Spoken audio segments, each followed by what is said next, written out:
அப்போஸ்தலர் 18வது அதிகாரம் 10வது வசனம் இப்படியாக சொல்கிறது, நான் உன்னுடனே கூட இருக்கிறேன், உனக்கு தீங்கு செய்யும்படி ஒருவனும் உன்மேல் கை போடுவதில்லை. இதை கேட்டுட்டு இருக்க உங்கள் ஒவ்வொருத்தர்கிட்டையும் ஏசப்பா சொல்கிறாங்க, நான் உன்னுடனே கூட இருக்கிறேன். ஏசப்பா அவங்க கூட இருக்கிறாங்கங்கிறத நீங்கள் விசுவாசிக்கிறீங்களா? அப்படி ஆண்டவர் நம்ம கூட இருக்கிறாங்கங்கிறத நீங்கள் விசுவாசிக்கும் போது ஏன் பல தீமையான காரியங்களை பார்த்து சோர்ந்து போகிறீங்க? எவ்வளோ பெரிய பிரச்சனை வந்தாலும், எவ்வளோ பெரிய போராட்டம் வந்தாலும் ஏசப்பா நம்ம கூட இருக்கிறாங்கங்கிற தைரியம் நமக்கு இருந்துச்சுன்னா நம்ம எதை பார்த்தும் பயந்து போக மாட்டோம்.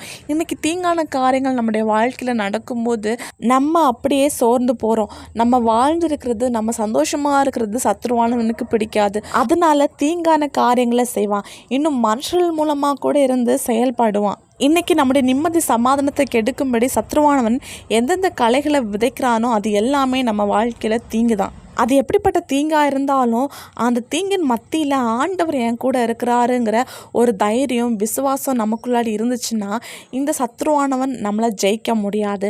அந்த தீங்கின் மத்தியில் ஆண்டவர் நமக்கு ஜெயத்தை தருவார். இன்றைக்கி ஏசப்பா என் கூட இருக்கிறாங்கங்கிறத நீங்கள் விசுவாசிங்க. உங்கள் கண்ணால் பார்ப்பீங்க. ஒருவன் உங்களுக்கு விரோதமாக எழும்ப போகிறதும் இல்லை, தீங்கு செய்யும்படி கை போட போகிறதும் இல்லை.